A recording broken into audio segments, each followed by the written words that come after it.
Live Green. Let's take a tour. This is Patient's choice of the past. They have rebranded to Live Green, and Brooke Gehring was kind enough to come on over and give us a tour on a Saturday. She does a great job of really taking us through the whole thing. So happy to be on Cannabis Radio and the Sex Pod Comedy Co-op. All right, so I just walked in and signed in to Live Green, and here's the Brooke Gehring. Brooke, thank you for having us. Thank you very much, and welcome, Seth, to Live Green, Colorado. And this is our primary production facility located here in Denver, Colorado. So we're going to be very excited to walk you through the facility and where all of this has started for us, and going through essentially what will be the life cycle of the plant. Love it. Let's do it. Here we go. So we're walking to the door to the left, and it's, of course, behind a lock. Yes, and everything as we go through will be on a secured access panel, so that way we know who has what access to each room. Excellent. I like to start here within our central hub, just so you can kind of take in for a moment. All the MED certifications, right? All of the MED. So this particular facility, with regulation at its finest, we do hold 14 licenses here, 7 licenses state, 7 licenses local, and company-wide, essentially we have over 99 permits across 6 facilities in the Denver metro area. So lots of expenses first, but lots of inspections, and then the expense that comes with the compliance. So. Absolutely, and I can see you've got a fair amount of security here as well. Absolutely. So what you're looking at right now are 2 master DVRs, which are all recorded, and the storage is held off-site per regulation.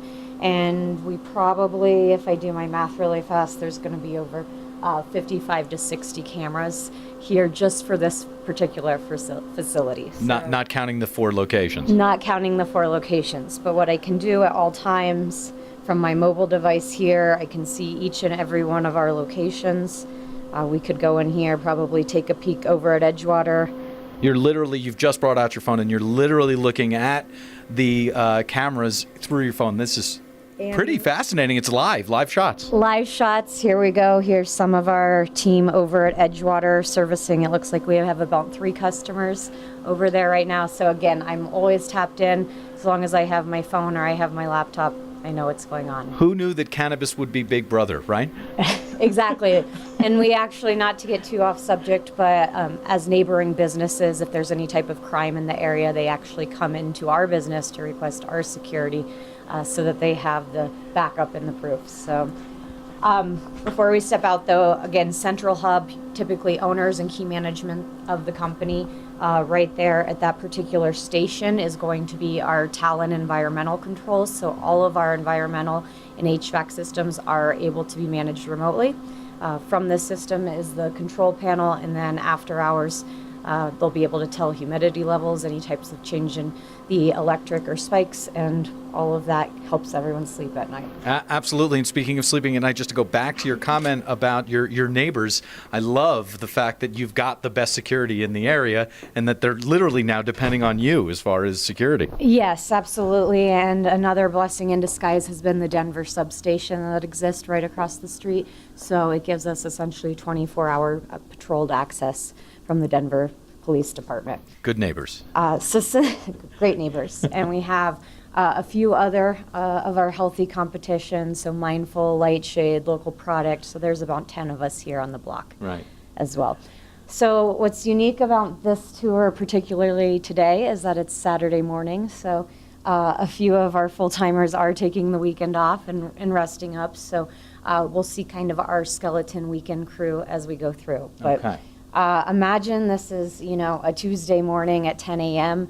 There's going to be anywhere from 15 to 20 trimmers in these stations set up. They're going to be collecting weights and measures. They're going to be pre-packaging, getting inventory ready for the stores, and they're going to be hand trimming all of our product that we produce for ourselves. Excellent. Right up front, right here. Right up front. And then that way they're not essentially having to walk through the facility. It's another one of our cross-contamination policies that we have in place for the company. Over here to our right, this is where all of the data happens. So this is the central data hub for all of Live Green and Patient's Choice. Typically, we have 5 to 6 people here. They're going to be working on a multitude of systems. Our internal POS is Atlas. You're probably familiar with hearing all of these MJ Freeway or BioTrack. Atlas works great for us because it's also a manufacturing and accounting platform, so we have our financials in real time as well as our inventory balances. So not only Seat to Sell, also QuickBooks, basically. Yes. And Metric, which is not everybody's favorite, but we will, embrace it, as we know that that's the best way that the state can prove that, we are regulated businesses. We are trying to be as transparent and accountable for all of the work that we do, from the cultivation to the retail side. So they are constantly taking all of our information. We collect about this much. The state is still capturing about this much data. That's why there's always the back and forth. And you just kind of put your hands apart, 12 inches and then 6 inches. And Metric, of course, are your yellow and blue RFID tags?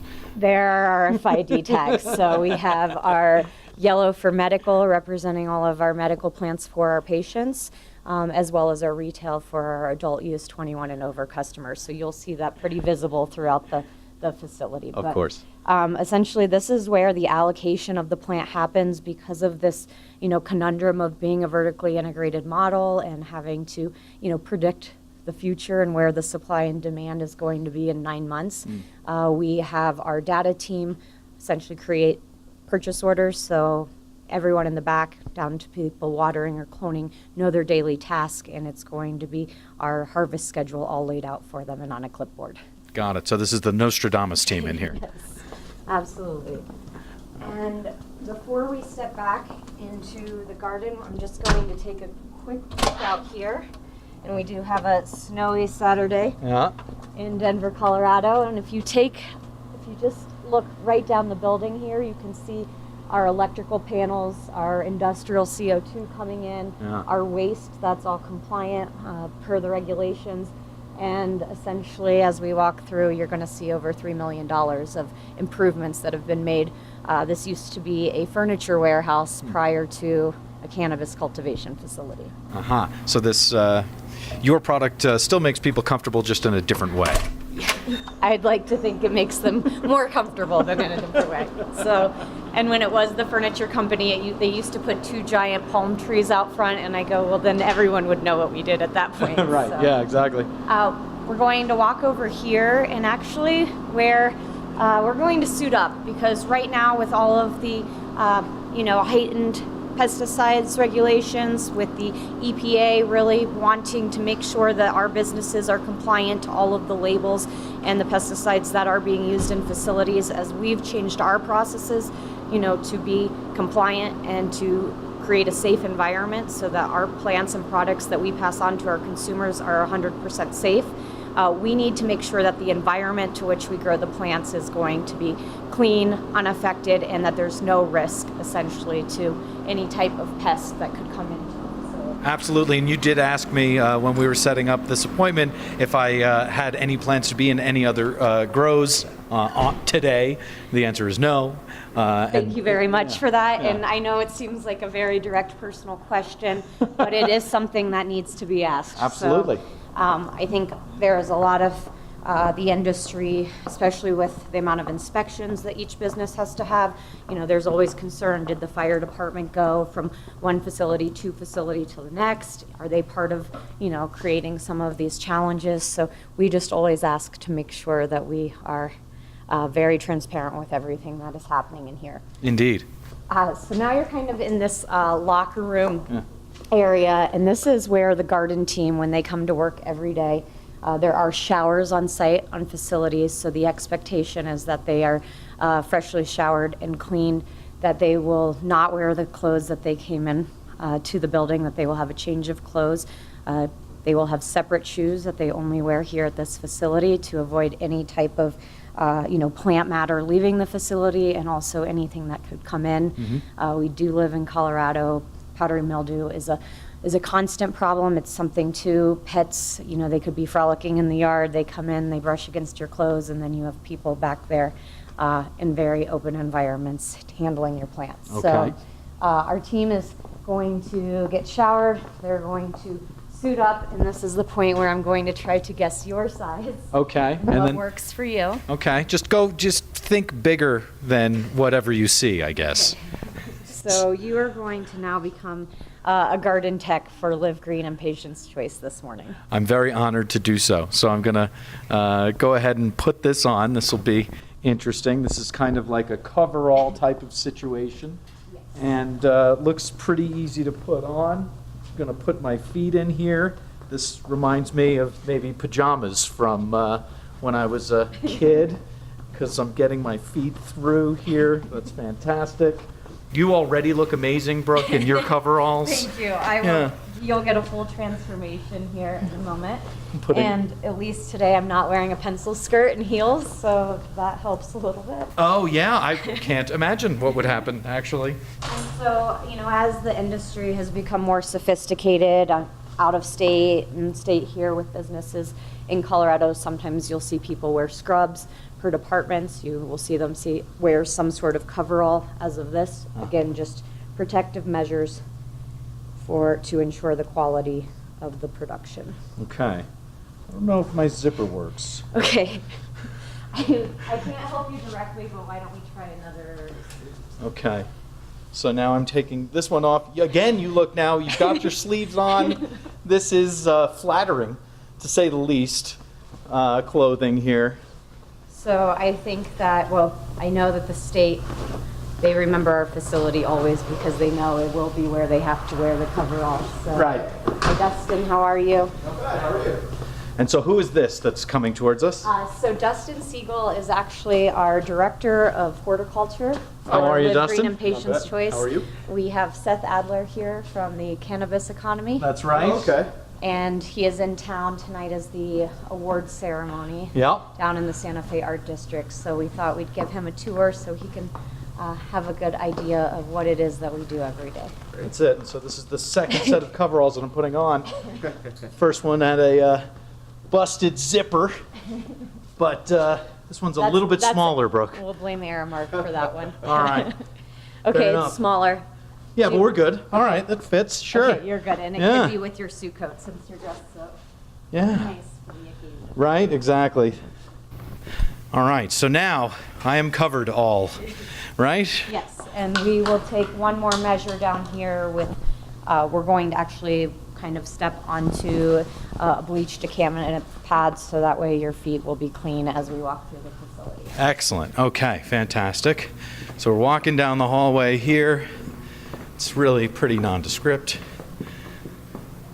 And just for an orientation of where we're at, this is on the other side where our entry and where you signed in as a visitor here today. All right, so we've done a little bit of a circle around. So now as we walk through, again, you're going to see a lot of different panels and upgrades to the electric and the power that supports this industry.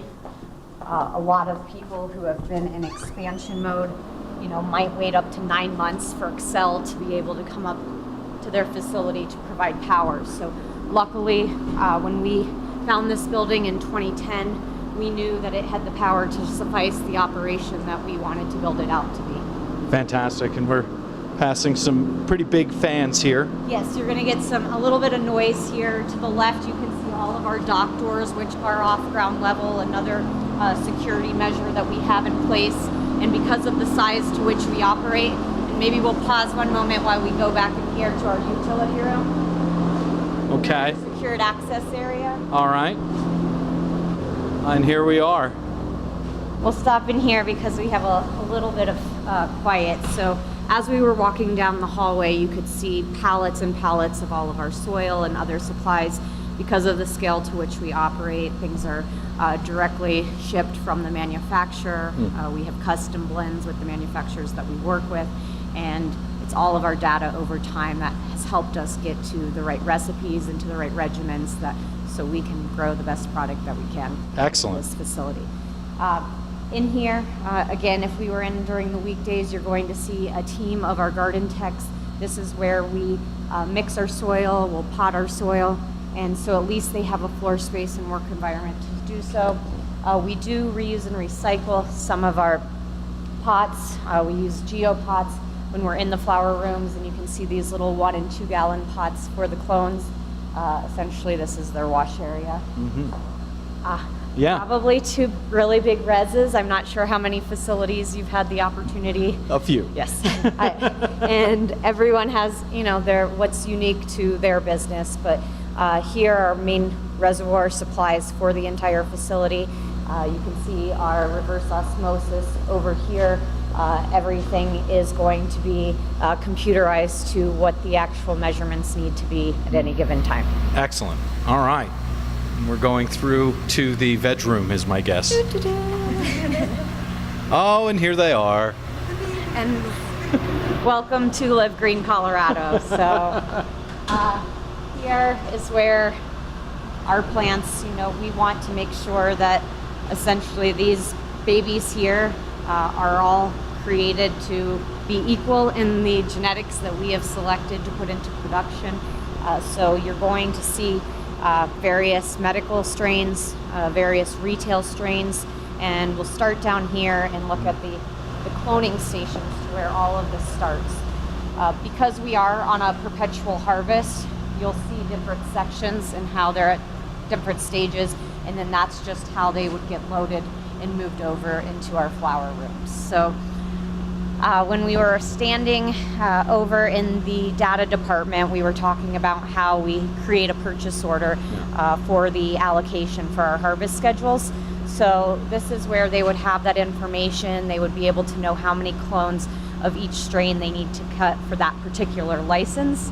And that's when we start to get really into the confines of the regulation. In a perfect world, we would still track everything, still collect that data, but to have to try to, guesstimate what that license's demand is going to be over the next 5 to 9 months is where it's a giant math problem for everybody. Absolutely, and so you've got a workstation that's literally right next to some of these babies. Yes, and as we're vertically stacked for our clones, and everything that's in the incubators, survival of the fittest, I like to call it, is how then we pot up, and essentially they're starting into their own life cycle. Okay, little Darwinism at work here at Yes. Live Well. And kind of take in, as you look down here, all of these plants. There's a lot of mouths to feed, so this facility is supplying 4 of our medical centers as well as 3 of our retail centers. So Okay. it's going out to Edgewater, Lakewood, and to our Denver centers once everything comes through production.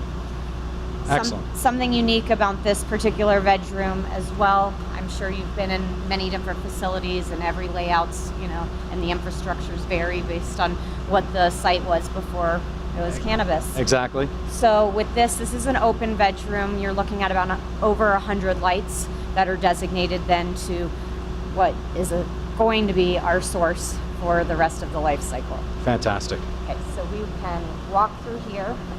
Because of the time of day, we do have our lights. They are on a switch, so the far doors, that's going to be the night room, I believe comes on around 1:30 every day. So we'll take a peek in here, make sure, and hopefully you are impressed. Okay, so these are somewhat bigger, right? Yes, so now we have entered into the flowering stages here at Live Green. And what you're seeing is about 220 lights. And if you can imagine this room, we have an identical room right next door. So there's going to be a lot of ladies in this room. There you go. And I can see that various heights, anywhere from kind of 2.5 feet all the way up to what looks like it might be 6 or 7 feet in the back there. Yes, and we'll be able to see those plants more closely as we walk through. Because we are at a perpetual harvest, we have these sectioned off by 27 light banks, and depending on where the clones and where the vegetative cycle comes through is where they're going to be loaded into each section of the room. Right. So you're probably looking over here. We're looking at a whiteboard right now with a lot of information on it. What this is, it is a grid of what you're seeing over here for our flowering plants. And each one of those color-coded sections on the paper, those are our unique purchase orders to Atlas, to our seed to sale tracking. We will know the strains, we will know the purchase order number that follows all the way through to the transaction at the register, as well as the dates that these were put into flowering stages, so then you'll see the predicted harvest time as well. There you go, and there it is. There is a good demonstration of seed to grow at least, and then from grow to sale. Absolutely. Yeah. So, there's a lot of physical labor that has already gone into these plants just to get them here. You're seeing, plants that are in 15 gallons, they're in soil. Some of them are going to be in cocoa. We're trellised. Really, we have to be able to have a manufacturing type model and produce on a commercial scale so that we can constantly meet the demand of what our retail centers and medical centers require. Fantastic. Depending on what stages, and again, we might have 9 to 11 people in our flowering rooms during our normal shifts during the week. So you'll see the weekend warriors are definitely here today, as well as our director of horticulture, who, again, to have leadership on site is very important for management. It's a must. Yes. So we're going to go down one of these alleyways here. You can see the various kind of budding states. Yes, so depending on when they're loaded, and I know if I asked Justin or Dustin, they would know exactly when these went in, but we are able to tell here that this is for our medical facility in Lakewood, Colorado, and it looks like we have Blue Dream. Most likely that's probably a few weeks into its flowering cycle. Right. It's about, about 5 foot something there. And so with needing to be able to produce for our patients and for our customers, we have to also have a variety of strains. So in a perfect world, we would grow the 5 strains that we are best at and we know work really well in this environment. And it's always about optimizing and making sure the plants are performing at their highest levels. We are still trying to consolidate our genetic bank that we started with in 2009 into 2010.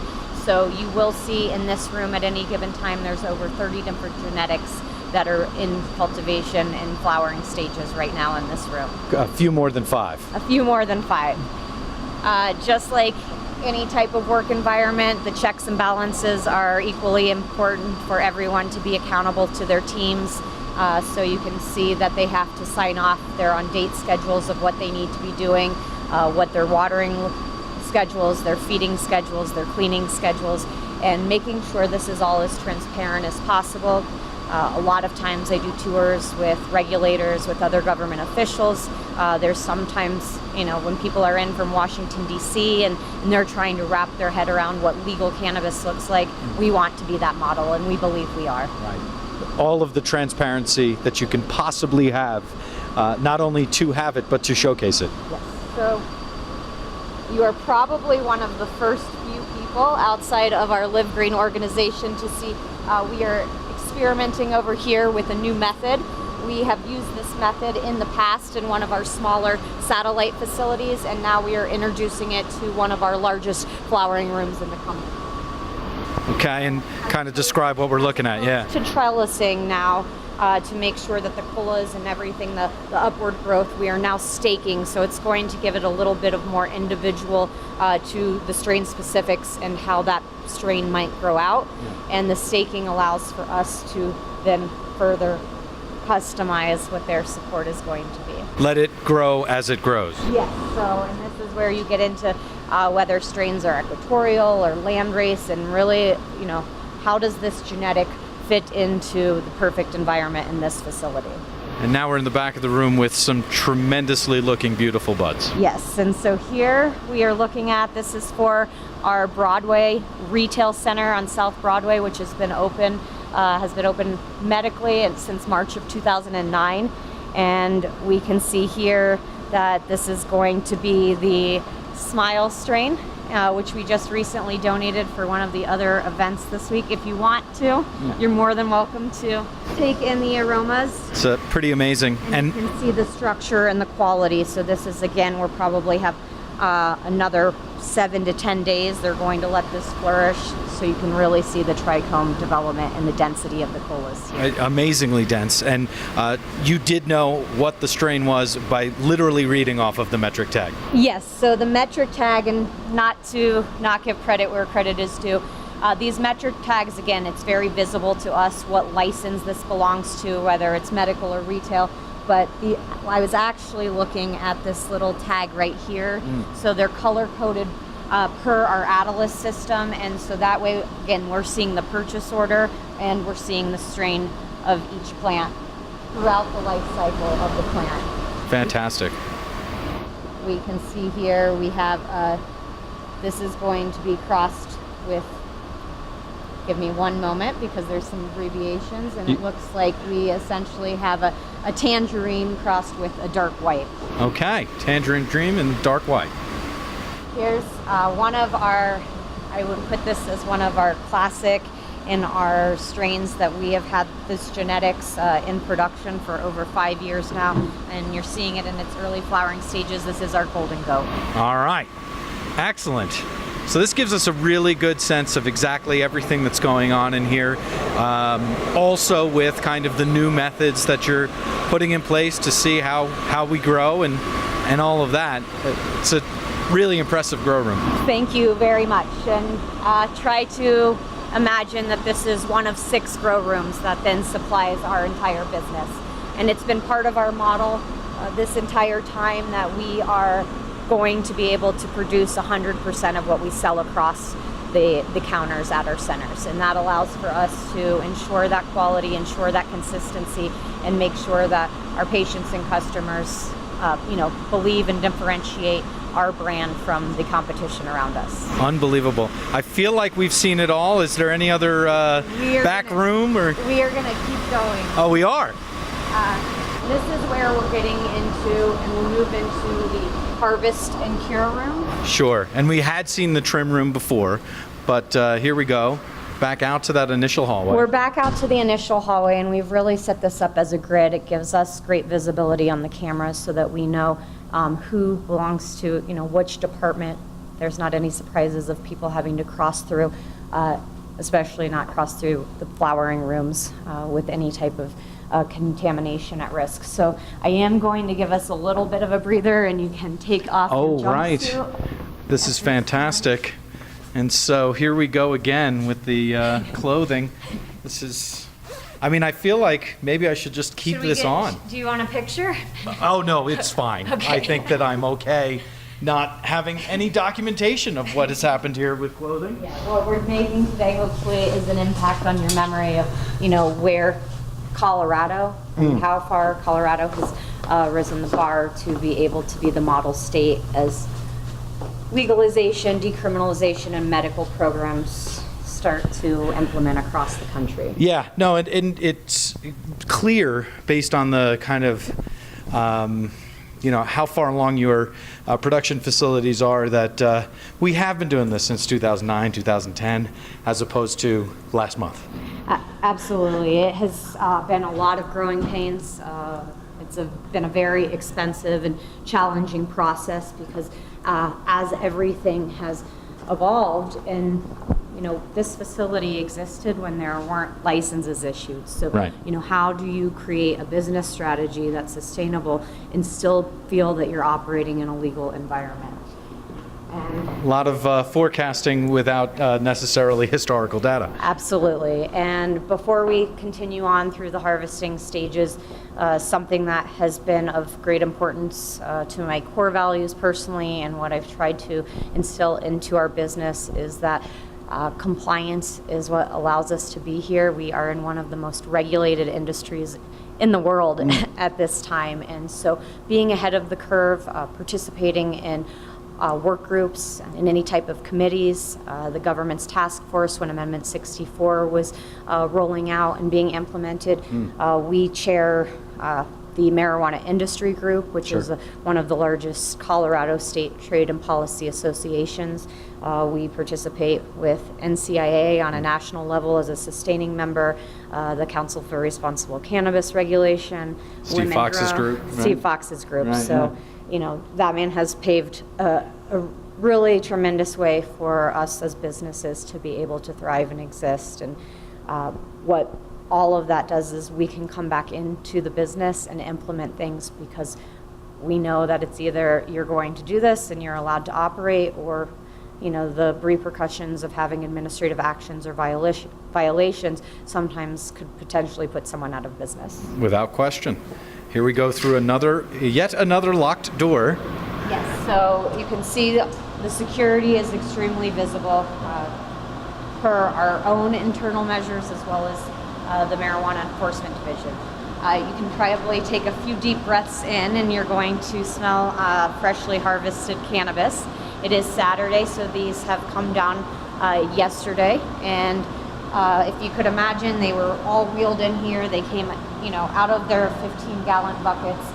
We did harvest them at their initial root system, or at the trunk to take off the root system. They would be hung on these racks for weights and measures, so we're capturing that information that we're required to. And then they're going to still be wearing their necklace. Yes, of course, so the metric necklace. we still know here that we are looking at, this is going to be our retail product for our our Broadway location. Everyone has submitted their task for the week. That's all going to be documented and reported from our data team. To the left, those are additional cameras that through our inspections for MED that they've felt most comfortable knowing. I can recognize below the knees of so they can see movement around within the plants as well. And it's it kind of set up here like the best coat check that you've ever seen, or maybe a dry cleaning back office. So this is probably the most expensive coats you've ever seen in the coat check. So we're very proud of our production cycle. So what we want to do is a lot of times this is where the preservation for the quality, for the flavors, for everything that is going to make this appealing and desirable to the consumers and patients. This is where we really take pride in our processes we've developed. Yeah, unbelievable. I mean, it looks perfect. It looks perfectly done. Thank you very much. So, and the learning curves that we've been through, and when we first stepped into this facility, this used to just supply our South Broadway Center and then our Edgewater Center. So as we have grown with the times and our licenses have expanded in our retail footprint, this facility has been able, through our efficiencies, to be able to support that supply. Yeah. Which is extremely important. So in here, you're standing in the heart of our processing department, and this is what looks like a hard week of work that has been done and waiting for the Monday hustle and bustle to come. But you're looking at various shipping containers. This is what we're getting ready to be able to send out. These particular packages are actually trim that then go out to various vendors. So because we don't personally hold a MIP license, and the volume to which we produce trim by the hundreds of pounds, we are able to send out our strain-specific trim to vendors, to the lab, to native roots, to Boulder extracts, to sweetgrass. So when we are buying back our edibles and our concentrate products, they are actually containing our strain, and we get that consistency that we can then, through sales and education, get back across the counter to our customers. Excellent. Again, 7 licenses, so you're going to see a lot of color coding going on in here. Right. This particular section, these are food grade buckets within each one of these. So you saw the harvesting stages of a plant. Yeah. Let me pick one up here that I have a little bit of leverage. So as those plants came through harvest, they're going into an additional quality assurance process. We're going into the turkey bag. Have you seen this before? I have. Okay, this is probably 99% of cultivators in this market at one point relied on turkey bags as one way to preserve the quality. There's methods such as burping that we do have a quality control team, so I'm not going to open this up right now because I do not want to interrupt the cycle of the cure. Yeah, no, absolutely not. But all of the plants that went into this bucket, you can see here their necklaces, so we know that Purple Flow is going to be able to come through. And again, you were referencing that metric tag once again. And once again, and so I think from a high level, the state and Franwell, what they wanted to be able to also Franwell, achieve, which is metric, which is metric. Yeah. So they are metrics. Right. Yeah.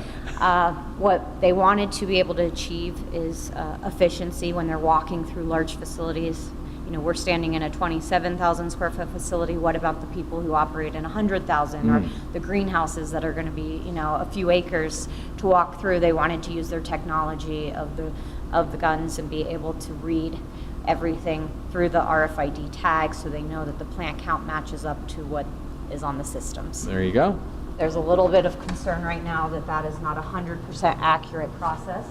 Okay, so Oh, well, we'll get back to that in a minute, but we just Surprise. yeah, we just walked into kind of Yes. another harvesting room. we just walked into, actually, this is, so we were in our harvest room. Yeah. And you saw the processing room to Yeah. where, again, more weights and measures, additional cure, and this is going to be the final stages of cure. Oh, okay. And we are fortunate enough to have space to have the room next door as well as this room. You can feel this is going to be a little bit drier, really trying to make sure that our moisture content is to, you know, the perfect particulate so that the quality can consistently still be there as it gets packaged and shipped. And, you know, there's going to be a little bit of lapse of time before it actually gets sold to the customer. Right, drier and higher. We're standing. Drier and higher. We're And literally under the plants. I do right have a business partner who's about 6'4", so you can tell by the height of these racks. But, you know, what you're seeing in every room, they are plants in production, and that's so important because we cannot have, you know, afford for devastation or crop failure or any type of interruption in our perpetual harvest. In the event, that's, you know, there are standalone suppliers out there that you would contract with to be able to put product, but here at Live Green, we really want to make sure that we're able to sell our own products across the counter. Excellent. So we're going to go back through, and then you said We'll go back through, and I'll just that will be nice for this evening. Nice, cushions my cologne. Yeah, cushions your cologne, exactly. So as we're wrapping up here, we'll have you take a look. This is our flour. It's bulk package. It's vacuum sealed. We're seeing here that this is going to go over to our Edgewater location, which is open from 8 a.m. till midnight every single day. We've been seeing 21 and over adults since January 1st of 2014, which we, again, couldn't be more happy to Literally be a bagged part of yesterday. this. Bagged yesterday, so we're going to see the specific batch number, which will also appear on metric and within our Atlas.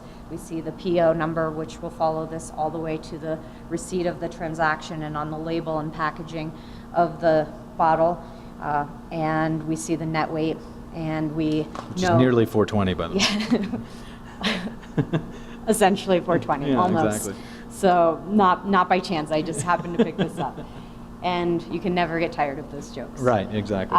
We do have a grading system in place with our qualities, so we know whether, you know, at the trim level it's going out to vendors. We know whether the flour is going to our top shelf for our premium flour products. This one is also being packaged to go out to one of the extraction labs, so we have a nug run of concentrates that we will buy back and sell. Amazing. And you had mentioned kind of on our way into this room that there was some question or I don't know, remember the word that you used specifically on, you know, exact tracking. What were you mentioning there? So on the exact tracking of the seed to sale, just again, this is where you're seeing that seed to sale process. It's very visible and it's very transparent.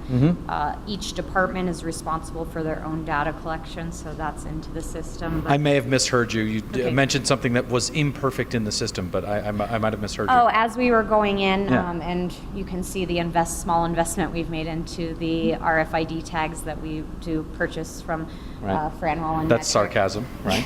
It's one of our favorite expenses. Yeah. You'll pick up on my humor Indeed. as we go through here. But you know what it does? This shows us that we are able to be in a legal state. We're in a legal market. Yeah. It's a freedom that we have here in Colorado as a business and as being able to influence what is happening on a policy side on a national and global scale. So Excellent. it takes a tag to show that, and it takes a concept of seed to sale. We will 100% make sure that that is invested into every single process in our business. Yeah.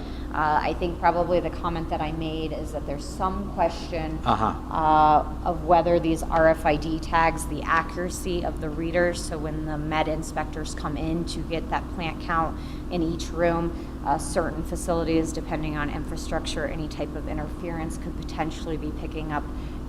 If you have smaller rooms, they could be picking up RFID tags in the other room, and it could duplicate the plant counts. So because of radio frequency identification specifically. Absolutely. That's what we're saying. So even though, again, from a compliance standpoint, we need to be able to get here, we also need to have a product that works and that the state will be able to be more efficient in their practices. You've got the tags. The tags go through the entire process. It's let's just make sure that they're reading it 100% type of thing. Yes. All right, fantastic. I'm glad we cleared that up, by the way. And there's a few other things, but again, the nuances of compliance, you can imagine, when you're trying to scale your business, we're no longer 6 people, we're no longer 20 people, we have upwards of 100 people across 6 facilities that we really need to make sure understand the rules and understand, what could be the consequence if we don't follow the rules, which is not an option. Right, literally not an option. That's exactly right.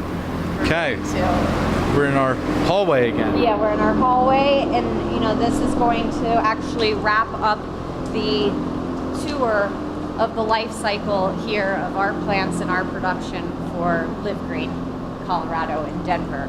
But wait, I'm happy to answer any questions if there's anything that you have observed as we've been walking through this, 27,000 square foot facility on a Saturday. I look forward to continuing to talk. Yeah, no, let's kind of continue the conversation offline. But what we can plainly see here is that you are not interested in being 100% compliant. To use a double negative, I guess. You really have quite an impressive system here, and it's clear that you've got experience. You're one of the original folks doing it. So, and you're kind of.